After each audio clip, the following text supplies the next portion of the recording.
Okay, guys, so in this particular study, we are going to be considering the wire question you are seeing on the screen. This is like a tentative question you are likely to expect. I'm going to be adding one or two things to it just to make us understand things more. Now, however, if you have not gone through the formulas with respect to volumetric analysis, please just go through them because I'm just going to be applying them in this case. So let's look at the question. Now, whenever I want to solve a volumetric analysis question, the first thing I do is to read the question out and write out my parameters. So I'm going to be writing out my parameters as I am reading. Okay, so the first thing I have is B is a solution of Na2CO3. So the first thing I have is that B is a solution of Na2CO3 dot XH2O. The presence of X is an indication of an unknown amount. You get, so just have that in mind. Prepared by dissolving 28.6 grams of the hydrated salt per dm cube of the solution. Okay, so if you noticed in the formulas, when we discuss the formulas, when you see gram per dm cube, it means mass con. So which means B has a mass concentration of 28.6 gram per dm cube. Very important to note that. Then we go to the next one, A. So they now said A was prepared by diluting. So diluting. Please, once you hear diluting, it means that you are supposed to apply dilution principle. And if you remember dilution principle is simply expressed as psi vi equals CFO VOFO. Sorry, C initial, volume initial times C final times volume final. So please go and review the formulas we initially talked about. Remember that C is molar concentration, V is the volume. That's initial molar concentration, V is initial volume, CF is initial final molar concentration, while VF is the final volume. Okay, I think that's taken note of. So once you see dilute in the question, it means that you are likely to apply dilution principle. So A was prepared by diluting 50 cm cube, which means this was the initial volume, but it was diluted before they used it in the reaction. 50 cm cube of HCl containing 2.5 moles of HCl. Good. So which means the hydrochloric acid has a concentration, when it was 50 cm cube, it had a concentration of 50 cm cube of 2 mole per dm cube of HCl. So diluting it to 500 cm cube. Now, please, immediately you are dealing with dilution, the concentration will change. It's just like you have small stew, you add more water, automatically the sweetness of the stew changes or something like that. Basically, in dilution, once you increase the volume of the solution or the volume of the solvent, automatically the concentration. So we are not expected to use this 2 mole per dm cube. We are expected to apply dilution principle for us to get the actual molar concentration in this case. Okay, let's leave that and move ahead. Now, they now said put A into the burette and titrate with 20 or 25 cm cube portion of B using methyl orange as an indicator. Record the volume of your pipette and tabulate your burette readings and calculate the average volume of the acid used. Now, originally in your different schools, you are expected to perform this practical in the lab. And I don't know about some of you, but some of you might not have the opportunity to perform these practicals very well in your labs. What I'm going to do for you now is I'm going to show you how to generate your burette table. That is, if you know the endpoint, how is it possible that if you don't have the proper apparatus in your different schools, you can easily generate this burette reading? Now, first of all is I'm treating this as an alternative to practical session, even though it's not. You are expected to do the practicals in your school. But take, for instance, you have issues with performing the practicals, and all you need to know is the endpoint. Now, once you know the endpoint, it is very easy to actually set up your table. Now, the burette table is basically made up of some rows and some columns. Talking about the table, so let's get to it. So we have, okay, let's just, okay, one. Here we are going to consider the final burette reading. Final burette reading.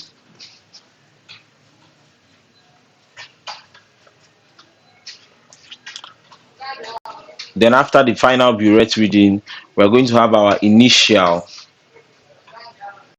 burette reading.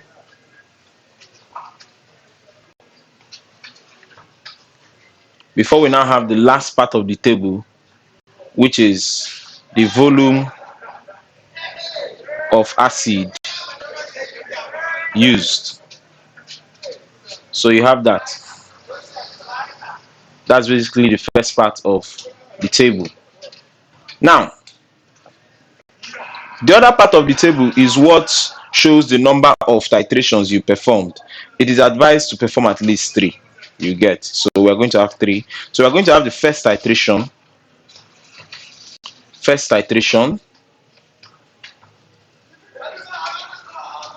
We're going to have the second titration.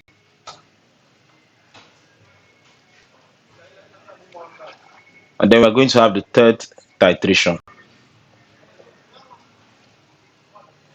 Okay. Now with this, let's get to work. Okay. Very good. Now, important things to note about the burette table. First of all is that the unit of the readings, or the unit of the solutions you are dealing with, must be put into the burette table. Now, where do you write it? You either write it here, here, or here, or you write it here, here, or here. Anywhere you put it is still correct. The most important thing is that it covers for every value you put in here. So we have that. I prefer to put it here. So you ensure that you put the unit, because the presence of the unit actually carries a mark.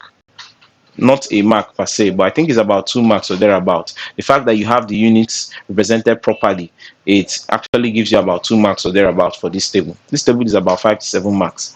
Okay, now the second thing you need to take note of is that every value you are going to be dealing with in your burette or titration has to be in 2 decimal places. It's compulsory. 2 decimal places. If you are going to get the perfect mark, use only 2 decimal places. You need to have a consistency, and the consistency of decimal places has to be how many? 2. Okay, now I'm going to now show you how to generate your titer values, or your volume of acid used, if for instance you don't have opportunity to do the practical but you know the endpoint. Now, if we are considering the endpoint for this reaction to be 24.8, all you need to do is think of 2 numbers you can have a difference that would give us 24.8. That is, if you minus the 2 numbers, it will give you 24.8. And how do you get it? Pick a smaller number and add 24.8 to it, and then you get the final value. So if your initial value, I prefer to start my first titration with 0. So if your initial value is 0.00, what do you simply need to do to get your answer here? You add 24.8 to 0.00, and you have the final burette reading. So which means if we add it, we're now going to have 24.80. Now remember, I said this is I just guessed, or said let us assume that our endpoint for this reaction is 24.8. So I'm trying to generate values that would eventually help me land at 24.8. Now, with this said, the next thing you are going to do is, if you minus these 2 things, obviously you have that the volume of the acid used would be 24.80. For my second titer value, what I would like to make it a little bit tricky, you get, because to get your volume of acid used, you simply do the final burette reading minus the initial burette reading. So I like putting in variable, like non-zero values for the second and third one, so that it will look like, real, as if you perform the practical. So imagine, for instance, I chose to use 1.59. You get 1.59 as my initial burette reading. If I want to get the final, I simply need to add 24.80 to this guy, so that I have a value here. So adding 24.80 to this guy, what am I going to get? I'm likely going to get okay, so 24, let's do that on the side.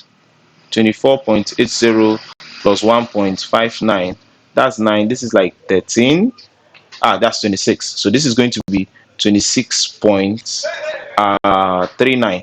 Good. So if I do this difference now, I'm still going to get 24.80. Now, for my third titration, I can decide to maybe make it look a little bit different by changing the values by 0.001 or something like that. You get? I'm just saying that just in case you can't perform the actual practical, this is how to generate your table. You get? So what do? I pick any random value.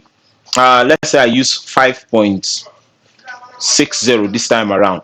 Now, to make it seem as if it's real, instead of adding 24.80, I can now decide to add 24.9 or something like that. So if I add 24.9, it will now be 24.90 plus 5.60.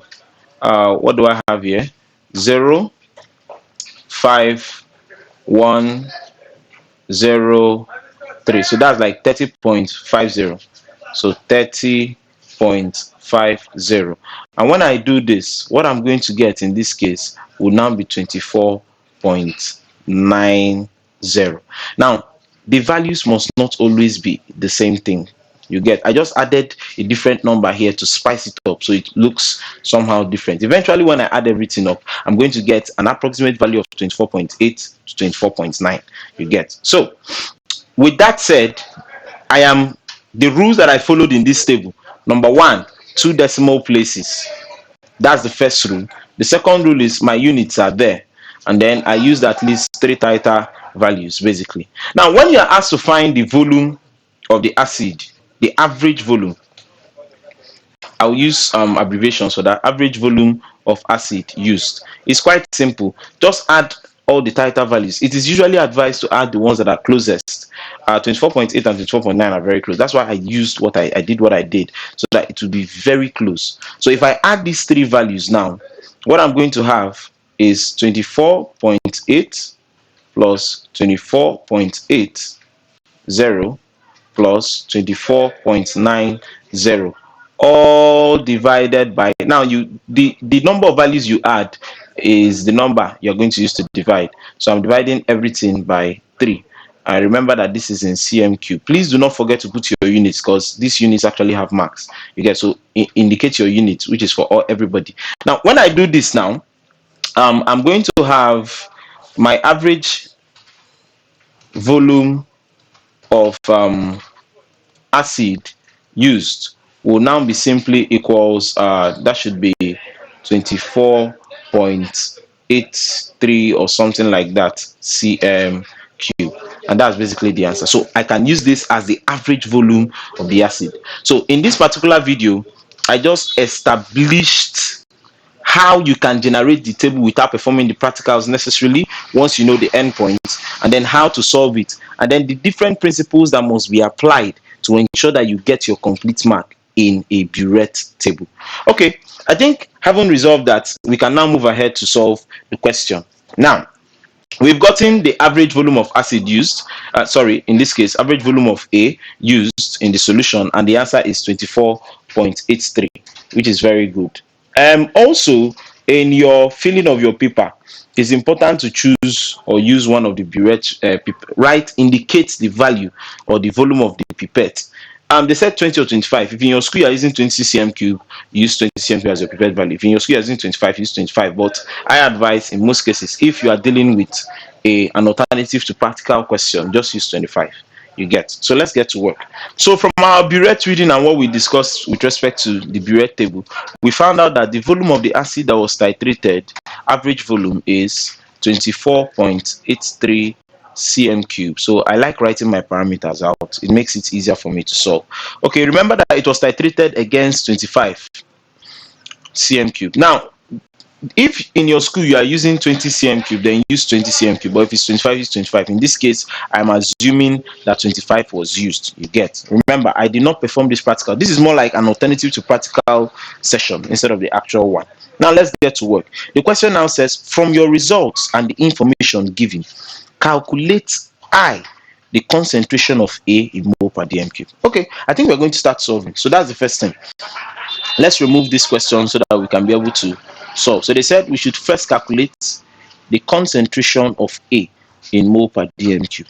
Now, if you noticed in that question, we were given an initial concentration of A with an initial volume, but these things were not used. They said before they started the reaction, they diluted it. So they changed the concentration from what it is now to what it should be before they use it in the reaction. So that's what we're going to do. So to find the actual concentration of A, here we have the concentration before the reaction, but they said it was diluted to 500. So to find that concentration, what do we simply apply? Dilution principle. And dilution principle is simple. What does it state? Psi vi equals Cfo Vofo. What do I mean? Initial molar concentration times initial volume equals final molar concentration times final volume of solution. So the initial concentration is 2 moles per dm cube. I'll just use 2 capital M. Multiplied by the initial volume is 50 cm cube, which means that the final concentration will be multiplied by the final volume, which is 500 cm cube. If we apply this principle, our final concentration of A, which is what was used, will now be 2 times 50 divided by 500. Cancel, cancel, cancel 1, cancel 10. Eventually what you have here is 0.2 molarity. And that's that basically. So which means that for question 1, the concentration of A is equals 0.2 molarity. Now remember that C represents mole per dm cube, or concentration in mole per dm cube, which is molar conc. So don't get things mixed up. When I say C, I actually mean molar concentration. So that's that. Very simple, right? We've gotten A and we can move ahead. So with that, we go to the next question. Let me see if I can put it up so everybody sees it. The next question says,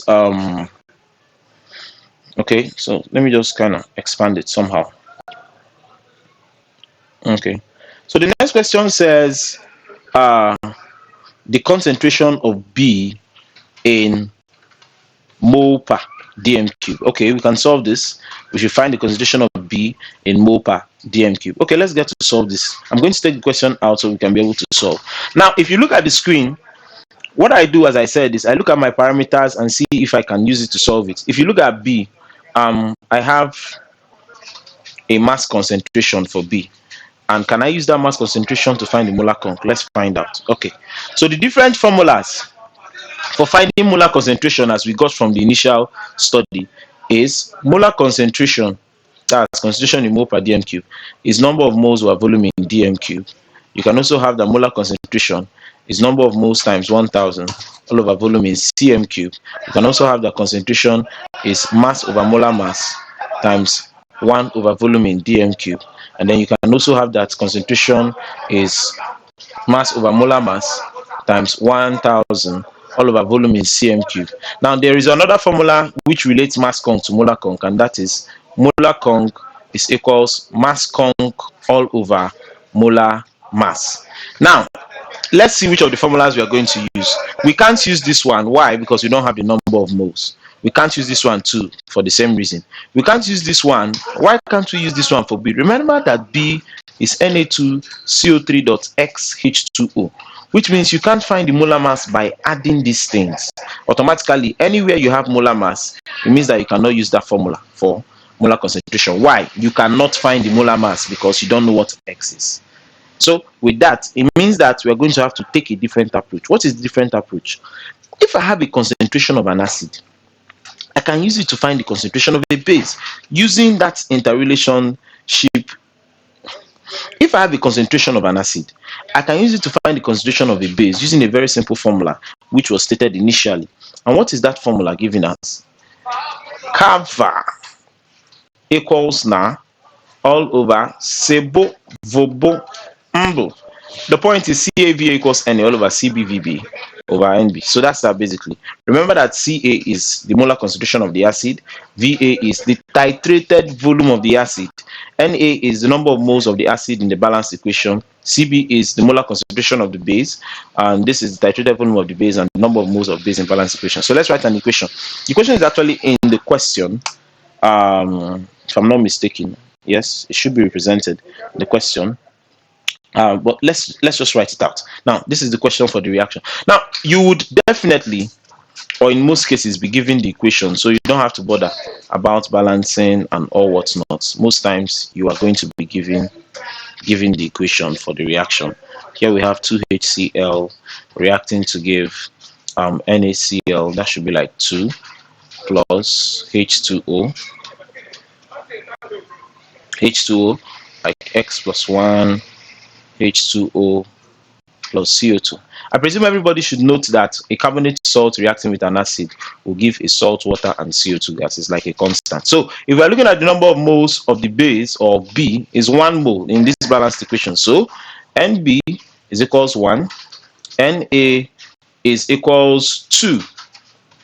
Okay, Ca, as we found initially, is 0.2 moles per dm cube. I'm using capital M because that's another way of representing the unit. So mole per dm cube, capital M, or molarity, they all represent the same thing. Okay, remember to put your units. The titrated volume of the acid that we initially got was 24.83 cm cube. We now have that the concentration of the base in mole per dm cube, we don't know, but we have that. Okay, we don't know that, and that's what we're looking for.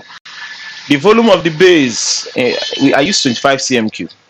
You get, always indicates that, and then that should be that to solve. Okay, let's get to apply. Remember, we're looking for the concentration of B in mole per dm cube, and we're going to use this relation to solve it. Why? The other methods of finding molar concentration, we can't use them because of the unknown molar mass. You get, so let's get to work. Now, solving this is going to be quite simple. So we have Ca as 0.2 molarity multiplied by Va, which is 24.83 cm cube, equals the number of moles of the acid is 2, all divided by the concentration of the base in mole per dm cube, Cb, times 25 all over 1. If we resolve this, making Cb the subject of formula, we're going to have that it's going to be 0.2 molarity multiplied by 24.83 cm cube times 1, all divided by 2 times 25 cm cube. If we do this properly, the concentration of the base should now be 0.0993 mole per dm cube, or just capital M. So preferably use mole per dm cube.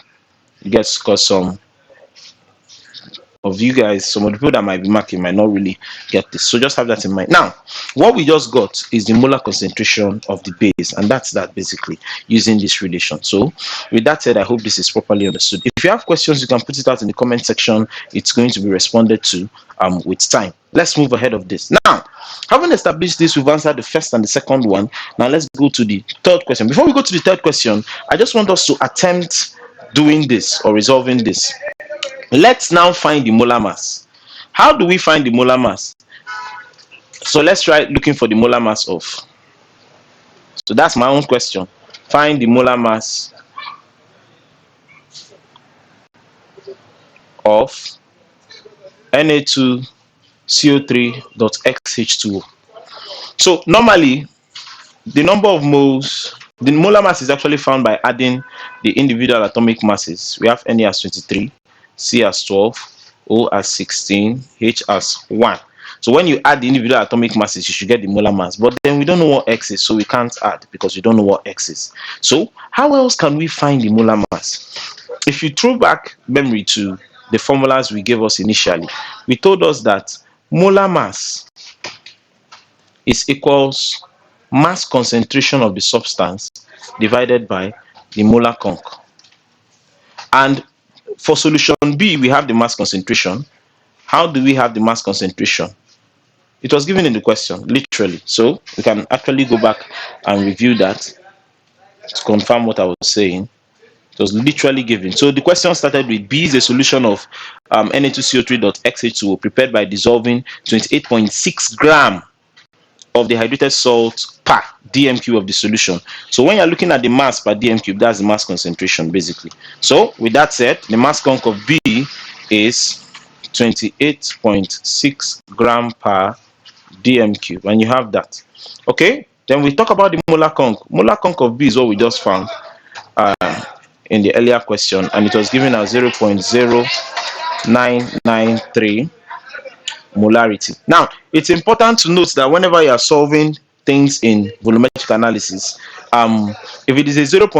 If you get an answer, it should have at least 3 decimal places, and yes, it should have at least 3 decimal places, especially if you're going to use that particular value to solve for more questions. Okay, so let's kind of continue this. The mass concentration, as we know in B, is 28 0.6 gram per dm cube, and the molar concentration is 0.0993 molarity or mole per dm cube. Therefore, the molar mass is now going to be, okay, sorry, I'm cutting these guys out. Like,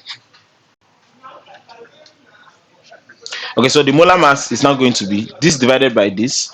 We can use our calculators to do that and get an answer quickly. So if we do that, what we're going to have as our answer is 288.016 gram per mole. Now, very important, or something that you should take note of, is this. In marking scheme, it's better you do not write any unit than you write a wrong unit. If you are not sure of the SI unit, it's preferable to just leave it blank. So just have that in mind. If you are not sure of the unit, just leave it blank and write the value, because if you put a wrong unit, your whole answer becomes wrong. But an omission, you just get some marks subtracted. So, but the unit of molar mass is gram per mole.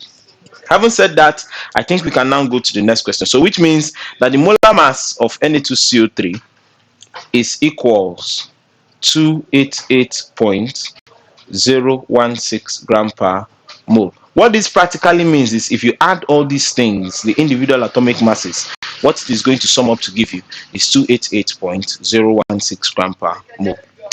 Okay, I think at this point I can now push ahead to the other questions. Okay, let's remove everything and then go ahead. Now, let's consider what the next question says. Yes, let's. Okay, so the next question is, that's the, oh, sorry about that. Trying to expand it so everybody can see clearly. Okay, so good. The next question is, find the value of x. This is like a walkover. It's more like algebra anyway. Anybody that understands algebra should be able to solve this very easily. So let's apply our mathematical sense of algebra to this. Okay, so let's get to work. Now, they said we should find the value of x. Remember that the molar mass of Na2CO3 dot XH2O is equals 288.016 gram per mole. What does this simply mean? If I add all the atomic masses, it will give me this value, which means if I add sodium, there are 2 atoms of sodium here. I add it to carbon, I add it to the oxygen, times 3, plus hydrogen. I have hydrogen here. Now hydrogen is multiplying x and is also multiplying 2. So have that in mind. Plus oxygen in this case is multiplying this x. So this is x times oxygen. So plus O times x. You get. If I add everything, it is going to give me 288.016. Remember, we solved this initially. So let's get to work and see what happens. The atomic mass of sodium is 23. So this is 23 times 2 plus 12 plus 16 times 3 plus 1 times x times 2 plus oxygen is 16 times x in this case will give me 288.016. Okay, so let's get to work. What do we have here? We have 46 plus 12 plus 48 plus 18x. Yeah, 18x is, this is 2x plus 16x, so it's 18x equals 288.016. Collecting like terms, this is going to be like 106 plus 18x equals 288.016. So this is now going to be 18x is equals 288.016 minus 106, which leaves us as 18x equals 182.016. Dividing through by 18, I think we should get an approximate value of 10. So 10 point something, but I think approximately we're going to have 10. So you have that x is equals 10. Now let me say one thing about x. The number x represents the water of crystallization found in this salt. So if you are asked how many water of crystallizations are found in sodium carbonate, in this hydrated sodium carbonate, it's 10 water of crystallization. So that's that basically about finding x. Very simple. Okay, then we should go to the final question. Okay, so the final question says, find the percentage of the water of crystallization. This is actually a very simple thing to do. It's like a walkover. It's not even a big deal. Why? When you're asked to find the percentage of something, percentage of anything is practically expressed as, let's say you say find the percentage of something. Percentage of a substance is equals the mass or amount of that substance all over the total mass of mixture or compound from which the substance is gotten, multiplied by 100 over 1. So it's basic. Now, because they said we should find the percentage of the water of crystallization, the water of crystallization is 10. So percentage of 10 H2O. What is it going to be? It's not going to be the mass of 10 H2O. So that will be 10 times the molar mass of H2O, which is going to be 1 times 2 plus 16 all over the total mass of the compound where it was gotten from. Remember, it was gotten from Na2CO3.xH2O. So if we are looking at this, what we are going to have here is divided by 288.016 multiplied by 100 over 1. So that means that the percentage of 10H2O in this mixture will now be, this is going to be 18 times 10, which is 180 out of 288.016 times 100 over 1. Once we do this, what we're going to have, let me get to my calculator. What we're going to have is going to be, that is 180 divided by 288.016 multiplied by 100. We are going to have 62.496, which is approximately 62.5%. So what do we have here? Our answer is going to be 62.5%. And you have that. So basically, I hope this has been helpful. You could try out these other years, because these are the likely things that we have looked at. Looking at the reagents and things you are asked to get, you are going to likely deal with a reaction between a hydrated carbonate salt, sodium carbonate salt, and HCl. So you could try out 2014, 2015, and then 2017. These are 3 years where you are going to find strong relationships with whatever you are going to write this year in your exam. Remember, this is Waec Lounge, Learning Made Easy. Don't forget to like and subscribe.